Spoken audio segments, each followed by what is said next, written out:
Hi, how are you all doing. So ये हम सबके साथ होता है कि कभी अगर किसी ने हमें कुछ बोल दिया, सो वो हमारे माइंड में बार बार रिप्ले होते रहता है। एंड फिर जब बार बार रिप्ले होता है तो फिर बहुत सारे आंसर्स भी आते हैं, अरे ये चीज़ बोलनी थी, ऐसे बोलना था, वैसे बोलना था, अरे शिट मैं ये क्यों नहीं बोल पाई या क्यों नहीं बोल पाया। बट और हम फिर इससे हर्ट फील करते हैं कि उसने मुझे ऐसे कैसे बोल दिया, वो ऐसे कैसे बोल सकता है या बोल सकती है। और हमारा माइंड और हमारी एनर्जी कंटिन्यूसली इसी में हम अपना एनर्जी और टाइम कंप्लीटली वेस्ट करते हैं, और हमारा एंगर तो प्लस ऐड ऑन होता ही है towards that person. But here is the trick. जब भी अगर कोई कुछ हमें बोलता है, सो सबसे पहली बात, वो अपनी पर्सपेक्टिव से बोल रहा है।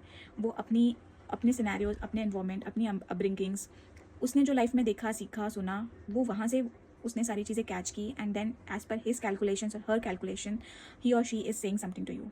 सो it never belongs to us whatever the other person is saying to us. But हम इतनी जल्दी चीज़ों को एब्जॉर्ब करने की आदत कर चुके हैं कि किसी ने एक वर्ड भी बोला तो हम उसको कंप्लीटली एब्जॉर्ब कर लेते हैं, उसकी एनर्जी को एब्जॉर्ब कर लेते हैं उस वर्ड की। एंड फिर हम उसको अपने बॉडी में कैरी किए हुए एक लंबे ड्यूरेशन तक चलते हैं।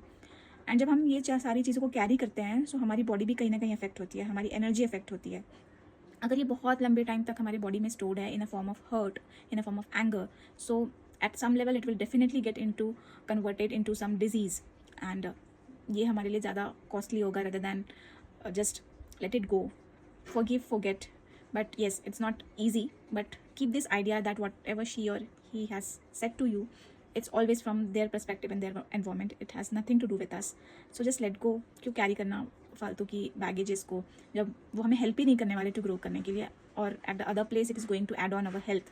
सो it's really easy and really beneficial to keep our body and ourselves healthy, and just cut the cord with those words, with those person, by just keeping in mind that whatever is coming in my way has nothing to do with me, it has to do with them, and just let it go. Thank you.